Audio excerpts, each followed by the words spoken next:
Salut les Vatos Locos, j'espère que tout le monde va bien. Eh oui, eh oui, eh oui.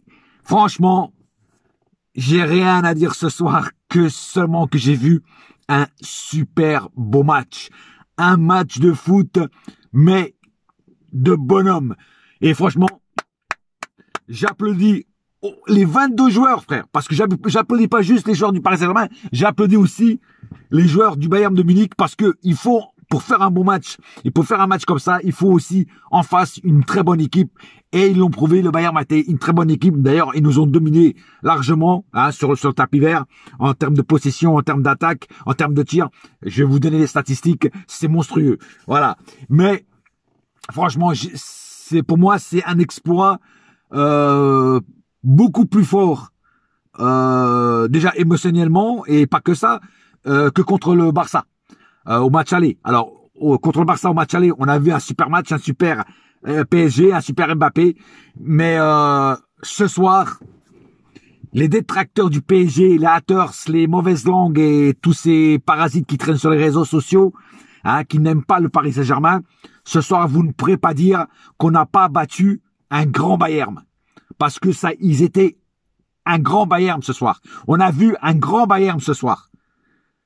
Et franchement, c'est une machine, c'est un rouleau compresseur ce Bayern de Munich. D'ailleurs, moi je vous dis franchement, quand je vois ce type de match, je me suis pas emmerdé une seconde, frère.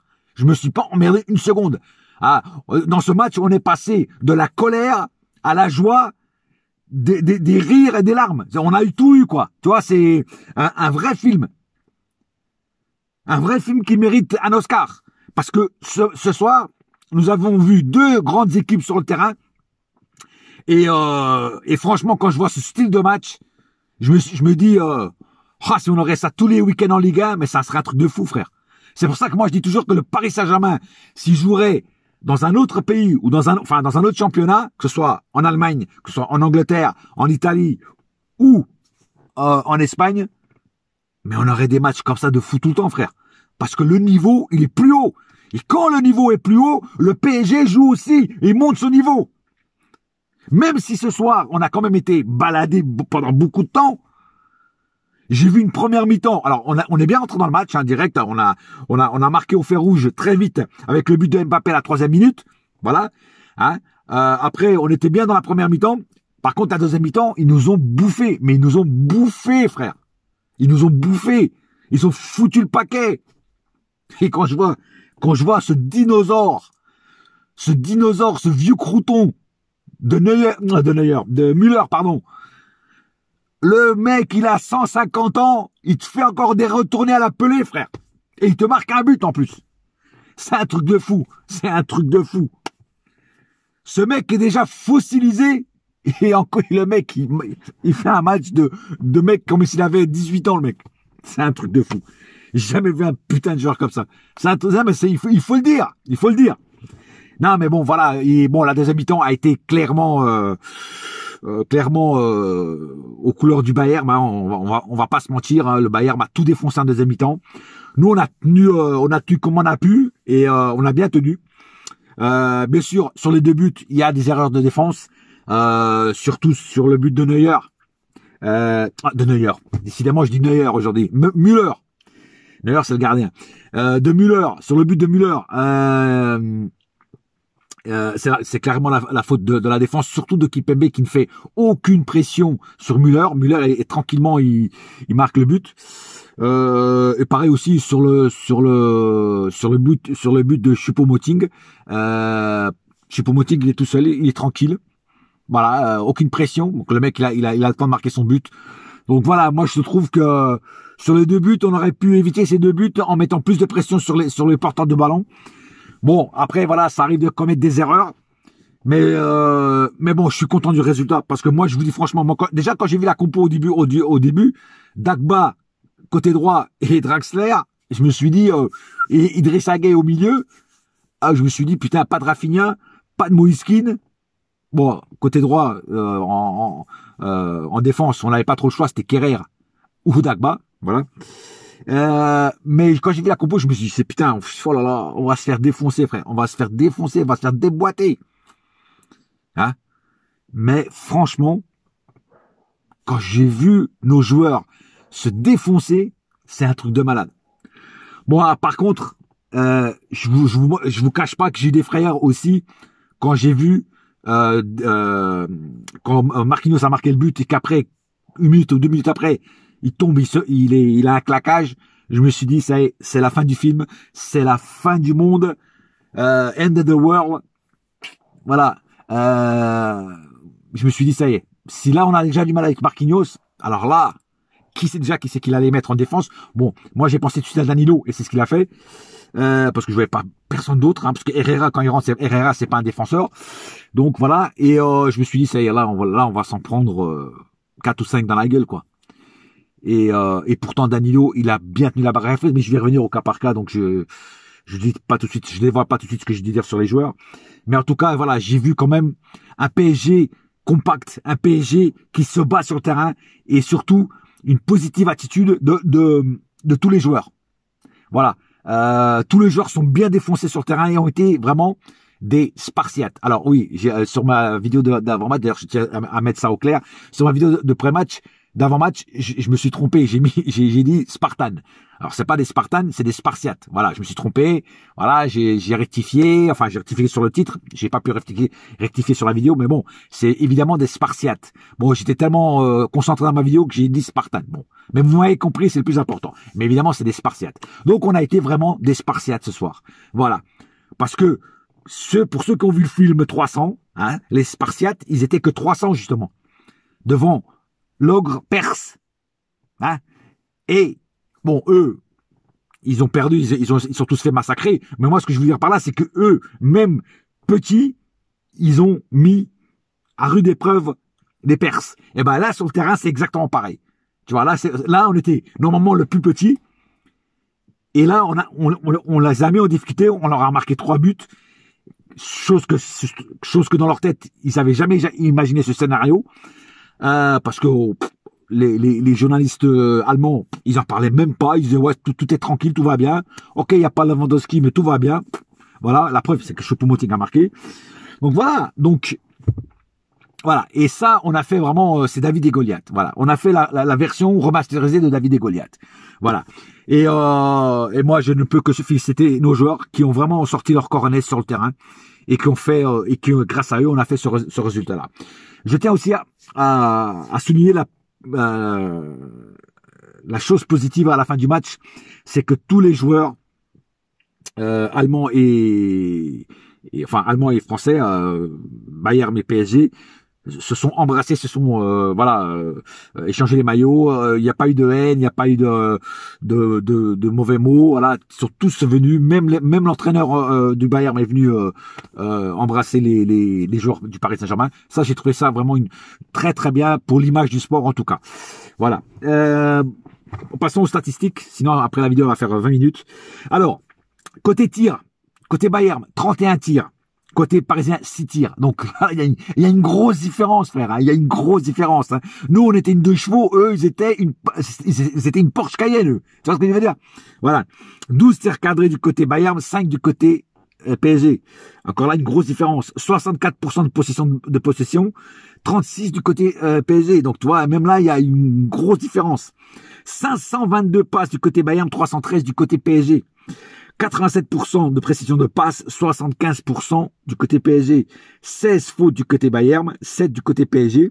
Bon là les Bavarois, ils ont fait beaucoup de fautes. Hein. 4 cartons jaunes du côté Bayern, 1 du côté PSG, 0 carton rouge d'un côté et de l'autre, 1 hors-jeu du côté Bayern, 3 du côté PSG, et 15 corners du côté Bayern, 1 corner du côté PSG.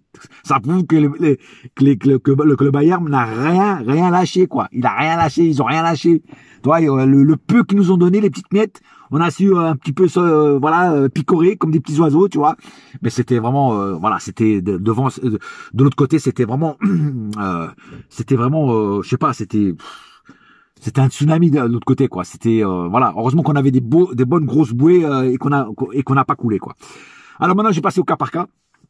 Alors, encore une fois, l'homme du match, je pense que tout le monde sera d'accord avec moi, encore une fois, c'est Keylor Navas. Tous les arrêts qu'il nous fait, c'est un truc de Dieu. Ce mec, à la fin de la saison, mériterait que Nasser lui achète une Lamborghini, une Maserati, un Aston Martin, une Porsche Cayenne ou tout ce que vous voulez. Mais franchement, il mérite une prime, ce mec. Il mérite une prime. S'il y a bien quelqu'un qui mérite son salaire au Paris Saint-Germain, je sais pas combien il est payé, Navas. Mais franchement, rien que pour ce qu'il fait pour le Paris Saint-Germain, pour tout ce qu'il arrête, franchement, il mériterait une prime. S'il y a bien un joueur au Paris Saint-Germain qui mérite une prime, c'est bien lui. Ça, je pense que tout le monde est d'accord avec moi. Voilà, donc encore une fois, un grand Navas et je vais le mettre comme homme du match encore une fois. Dagba, franchement, alors Dagba, il se faisait souvent bouffer par Coman. Je vous dis franchement, dans beaucoup d'actions, Coman était beaucoup plus rapide, il se faisait manger par Coman. Mais il faut quand même donner un petit peu de mérite à Dagba. Dagba, c'est quand même défendu comme un rhinocéros. Je vous dis franchement, il a fait tout ce qu'il a tout donné, Dagba. Je le voyais bien qu'il donnait tout. Alors bien sûr, Coman était beaucoup plus rapide que lui. Il le dépassait souvent, il le mangeait souvent. Mais il faut rendre à César ce qui est à César. Dagba a fait beaucoup d'efforts. Il a fait tout pour garder sa place, pour garder sa baraque à frites, et il l'a fait. Même s'il a eu beaucoup de lacunes, beaucoup de fois il s'est fait déborder, mais on peut quand même dire que Dagba a quand même sorti un plus gros match que d'habitude quand il joue. Ça, il faut le dire. Voilà. Donc bravo quand même à lui. Hein. Bon, Marquinhos, jusqu'à quand il se blesse, il faisait un match d'enfer. En plus, le petit but là, où il prend tout le monde à contre-pied, tous les défenseurs. Franchement, c'est splendide, c'est splendide. Et voilà, jusqu'à la blessure, Marquinhos était au top. Kimpembe, pareil, Kimpembe a fait un match très sérieux, surtout en deuxième mi-temps où il était beaucoup appelé, hein, et donc voilà. Bon, il commet une petite erreur sur le marquage je crois que c'est sur le deuxième but avec Müller, mais sinon il a fait quand même un bon match dans l'ensemble. Diallo n'a pas fait un match dégueulasse aussi. Diallo, je trouve qu'il a bien tenu sa baraque à frites. Après, il est sorti, je crois que sur blessure, hein, en tout cas c'est ce qu'on m'a dit. Après, il a été remplacé par Becker, qui n'a pas fait un mauvais match non plus, hein, le reste du temps. Pareil, un mec qui se bat sur le terrain. Moi j'aime bien ce joueur Becker. Franchement, je sais qu'il est critiqué, il est tout, mais le mec, chaque fois qu'il est sur le terrain, il se bat comme un lion. Et moi je trouve bon. Après, c'est un joueur qui est encore en progression, mais il peut encore nous apporter beaucoup de choses. Idrissa Gueye, il a commis quelques erreurs un petit peu honteuses, on va dire comme ça, mais le reste du temps, il a quand même été bon. Voilà, il a montré quand même que quand le niveau s'élève, lui aussi peut s'élever. Et là, ce soir, c'est ce qu'il a fait. Voilà. Et mais par contre, il a fait quelques conneries que pour moi, il n'aurait pas dû faire. Voilà, quelques conneries qui auraient pu nous coûter cher. Mais dans l'ensemble, ça a été. Voilà, franchement, je l'avoue, Gueye, ce soir, il a tenu sa place comme on lui demande à chaque fois. Hein, franchement. Hein. Pareil pour Danilo. Alors Danilo, au début, joue au milieu. Après, quand Marquinhos s'est blessé, il est venu défendre. Il est venu à la place de Marquinhos. Danilo a fait beaucoup d'efforts. Il a bloqué beaucoup de ballons. Il a défendu beaucoup de balles dangereuses. À un moment, il m'a quand même fait peur. Sur un petit dégagement qu'il a fait, il a tiré, il a mis sur le côté, là, juste à côté de la cage de Navas. Il m'a fait un petit peu peur. Mais sur la plupart du temps, bon, il fait une erreur de marquage sur le premier but de Choupo-Moting. Mais sinon, le reste du temps, il a quand même sorti beaucoup de ballons. Il a défendu beaucoup de ballons. Donc, il a aidé beaucoup Navas aussi. Donc, pour moi, Danilo a fait un grand match encore ce soir à la place qui n'est pas la sienne, c'est-à-dire défenseur central. Voilà. Alors Di Maria, ce soir je l'ai trouvé à deux vitesses. C'est-à-dire qu'à un moment, en première mi-temps, il n'était pas mauvais. En plus, j'ai aimé le coup de le coup de la banane ou de la saucisse couchée par terre là. Ah, il close parce que en fait, il a une bonne idée quelque part. Moi, franchement, j'ai bien aimé l'idée. C'est-à-dire qu'en fait, quand les autres sautent, s'ils voulaient passer la balle par en dessous, le mec était en dessous, il bloquait. Franchement, je sais pas qui a eu l'idée, si c'est Di Maria ou si c'est quelqu'un d'autre, mais en tout cas, l'idée était bonne. Voilà. Donc pour ça, au moins, Di Maria, il était bon. Après, il a eu, surtout en deuxième mi-temps, il a été transparent. La première, ça a été, hein, parce qu'il a donné une bonne balle, un bon ballon à Neymar, qu'après Neymar a aussi donné une passe à Mbappé pour le but. Mais en deuxième mi-temps, j'ai trouvé peu plus discret, c'est-à-dire un peu plus transparent, on le voyait moins. Voilà. D'ailleurs, c'est pour ça qu'à un moment, il a aussi sorti, ils ont fait rentrer Moise Kean, qui pour moi, Moise Kean aurait dû rentrer beaucoup, au moins une demi-heure avant la fin du match, il lui a fait rentrer que 20 minutes. Bon. Draxler n'a pas été dégueulasse. Il a fait son match, on va dire ça comme ça. Il a fait son match. Je pense que Draxler, c'est un joueur que si tu le mets en confiance plus souvent et plus longtemps, il peut nous apporter aussi pas mal de trucs. Là, c'était un match de très haute qualité. Il a tenu sa baraque à frites. À un moment, il a tiré, il a fait un tir de loin. Il n'était pas si mauvais que ça, le tir. Donc voilà. Donc il a fait son match, Draxler, franchement. Et pourtant, quand je l'ai vu sur la compo, je me suis posé des questions quand même. Hein, il faut l'avouer. Hein. Mbappé, ce soir, il a porté ses couilles. Même s'il y a des moments où il a été un petit peu transparent à un moment du jeu, pendant quelques minutes, hein, mais il a porté ses couilles. C'est-à-dire que premier but Mbappé et après il nous met un doublé. Alors oui, Neymar sur le premier but, il lui passe une balle très bonne, voilà. Et sur le deuxième, c'est plutôt un geste individuel de Mbappé qui qui fait boire du Tang, un exotique ou à l'orange, à Boitang. Eh oui, il fallait que je sorte ça là. Voilà. Enfin bref, en tout cas, il le met dans le jus, Boateng, il lui met une balle entre les jambes, voilà, et puis but, et puis Neuer, il peut rien faire, voilà, tout simplement. Donc un bon Mbappé ce soir, qui pour moi aurait pu encore faire mieux, mais bon, après on va pas non plus, voilà. Il a fait son match, il a marqué ses 2 buts, et pour moi c'est le plus important, c'est que grâce à lui on gagne le match, voilà. Grâce à lui et grâce à Marquinhos aussi, mais grâce surtout à lui parce que c'est lui qui a marqué le doublé. Et j'ai gardé Neymar pour la fin. Pourquoi j'ai gardé Neymar pour la fin? Neymar, pour moi, c'est le plus mauvais joueur sur le terrain ce soir. Alors oui, il a fait 2 passes D pour les buts. Mais c'est la seule chose de bien qu'il a fait. La plupart du temps, il perdait ses duels. Il perdait souvent le ballon, trop vite. Et puis surtout, devant le gardien, il shootait que sur Neuer. Voilà, donc j'ai pas trouvé un Neymar en jambes ce soir. Moi, j'attends beaucoup plus d'un joueur comme ça. Mais beaucoup plus que ça. Parce que ce soir, il a été limite. Voilà. Après, on m'a dit tout à l'heure qu'il avait qu'à 2h30 du matin, il dormait pas encore. Parce qu'il avait fait un tweet et puis une story sur son compte Instagram. Donc ça veut dire que le mec, il dormait pas encore. Donc après, voilà. Tu peux pas faire des bons matchs quand tu dors pas, quoi. Voilà. Et lui, apparemment, ne dormait pas. Voilà. Par rapport à son tweet et par rapport à sa story Instagram. Après, voilà. Après, je vais attendre pour voir, mais voilà. C'était pas un grand Neymar, c'est pas un Neymar des grands soirs, on va dire ça. Voilà, il a fait juste ces 2 passes décisives qui pour moi ont été la seule chose vraiment qu'il a fait de bien. La plupart du temps, il était vraiment un petit peu à côté de la plaque, perdait trop de ballons. Voilà, dès qu'il avait le ballon, il le perdait. Et puis ses duels contre le gardien, il les a perdus. Donc voilà, pas un bon Neymar ce soir. Mais bon, c'est comme ça. On peut pas changer hein, le Neymar qu'on connaît. Hein. Voilà. Après, moi, après pour Rafinha pour continuer à faire rentrer Rafinha à 2 minutes de la fin, moi je trouve quand même que c'est un manque de respect de faire rentrer un joueur comme Rafinha à 2 minutes de la fin. Voilà, moi je pense que Rafinha, je sais pas quel est le problème avec Rafinha, mais je pense que c'est quand même un manque de respect par rapport à ce joueur de le faire rentrer que 2 minutes. Voilà, ça c'est mon opinion. Après, je sais pas si vous êtes d'accord, mais bon. Voilà, j'ai à peu près fait le tour de la question.